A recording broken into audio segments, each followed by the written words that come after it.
everybody. It's week 18 here at the Victory Garden, and it's late August, so the garden is really starting to change quite a lot, and we'll just take a look around. And then we're also going to talk about herbs today and some ways that you can use your herbs.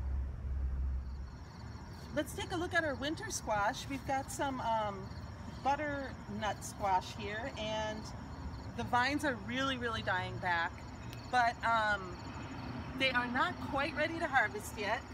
So this particular squash here, you can see that it's still a little bit green on the stem. And then if you look at these are getting closer to being ready to harvest. So these stems here are starting to really pinch and get hard. So these are very close to harvest time, but it really is better for these winter squash to just stay on the vine if at all possible. And so even though it might be tempting to start picking these up, we're just going to keep an eye on them and let them ripen fully on the vine. We'll go take a look at the acorn squash too. The acorn squash aren't dying back as much as the butternut squash were. They're still looking pretty green. The squash are getting pretty big and the stems are pretty hard. But with the acorn squash, it's a little hard to tell sometimes when the stems dry back because they kind of start out a little more firm. So what I would say with the acorn squash is to just wait until this plant dies back more. The plant is still really green, so that's telling me that the fruits aren't quite ripe yet. So we'll just hold off on harvesting our winter squash at least for a few more weeks yet. We'll keep an eye on it. So while we were taking a look at the parsley out here, we noticed a really cool pollinator insect. So down on this parsley plant, there is, actually there's two of them. There are some swallowtail butterfly caterpillars. So these are really cool. They look a little bit like a monarch caterpillar, but they prefer plants in the Apiaceae family. So that's going to be your parsley, your carrots, your dill, your celery. So if you see a caterpillar that looks like this on one of those kind of plants, then you know that this is a really nice butterfly and not a pest at all. Let's check out our cabbages here too. We've got another one that's really ready to harvest, and check out how big this one is. So that's beautiful. And then right next to it is the one that we had harvested earlier, and see, it's starting to make these baby cabbages. They're still real loose, but they are starting to form, so that's fun. We will have some baby cabbages on there in a little while. And one other thing we're going to check out this week is our potato plants. We had popped a few potatoes in the ground, some potatoes that were in my fridge that were sprouting. So let's just check and see what's happened with them. The top of the plants are starting to die back a little bit, so now is not a bad time to harvest them. We could probably let them go a couple more weeks. So I'm just going to use a fork to loosen them up. And yeah, check it out. We've got some potatoes down here. So the potatoes are a tuber, and you'll just find them all right at the base of the plant in the soil there. And we could have let this plant go a little bit longer and we would have gotten bigger potatoes. So we'll let the other plants go and we'll check them later. So I want to talk a little bit about some of the herbs that you've got. So everybody should have some parsley in their Victory Garden, and we've got here some curly parsley that's a little bit more dense, and then there's a flat leaf parsley. They're both going to taste the same, but they might look a little bit different for decorative or ornamental purposes. And then everybody should also have some basil. Basil is a really awesome herb. It's a really strong, fragrant, fruity kind of flavor, and really can just complement a lot of dishes.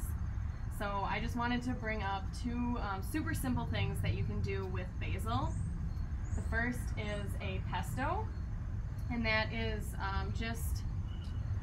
so you can see this vibrant green color, so just take a little bit of herb and some oil, and then you can add some cheese and nuts to it, and just puree that in a food processor or blender, or you can even do it the old-fashioned way and pound it in a mortar and pestle if you want to go that far.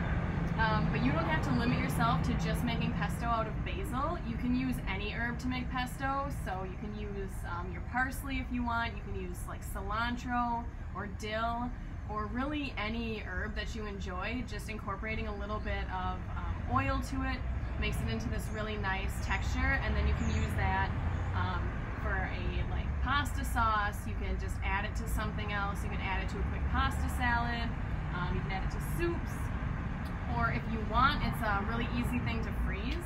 So you can just put it in ice cube trays and then put them in the freezer, and when they're frozen you can pop them out, put them in a plastic bag, and then you have these really nice cubes of fresh herb flavor that you can add to your dishes all winter.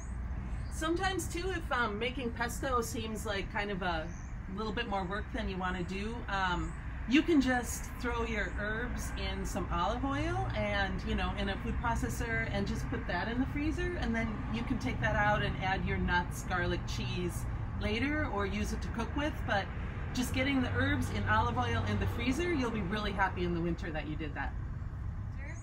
Otherwise, a lot of herbs will dry really well.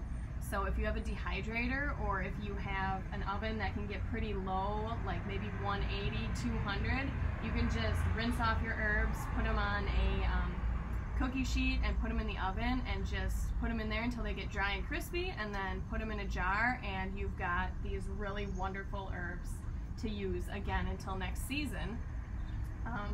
My second thing that I brought, we mentioned with the tomato episode, or the tomato talk, that you can make a really simple caprese salad.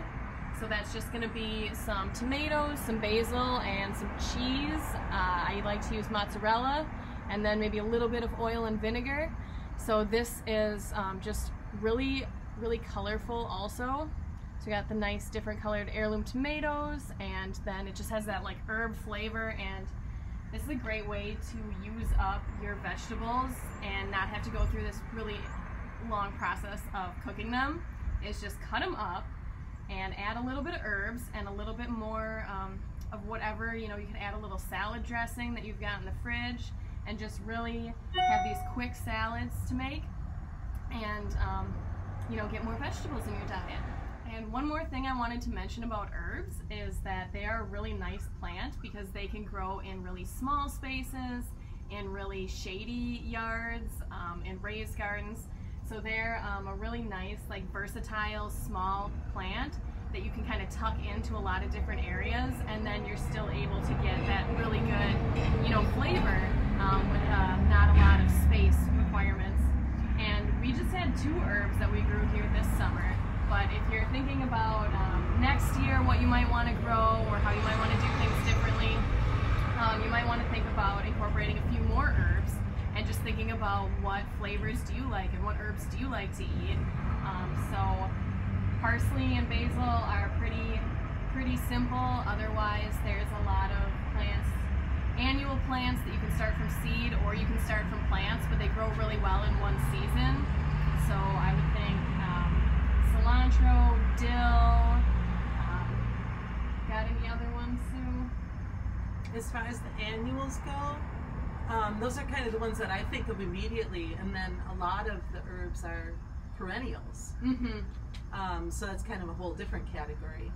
Right, yeah. So your perennial herbs are ones that might be slower growing, and you might want to buy them as small plant starts. So that's going to be like sage or rosemary, bay, tarragon, chives. That's a good one. Yeah, and I think herbs are a really good thing to be thinking about over the winter as you're thinking about next season's garden, and just kind of delving into a little bit what plants are perennials, what plants are annuals, and that'll also kind of determine where you're going to put them, but just keeping in mind herbs. Yeah. All right, everybody, I think that's it for this week. So hopefully talking about herbs and just checking out our harvest situation in the gardens, giving you some good ideas. As always, leave questions, comments, everything below the video. We will get back to you. Make sure to check out the Facebook group, and just send us some more pictures of your gardens and let us know how the season's been going for you. And we will see you next week. Bye. Bye.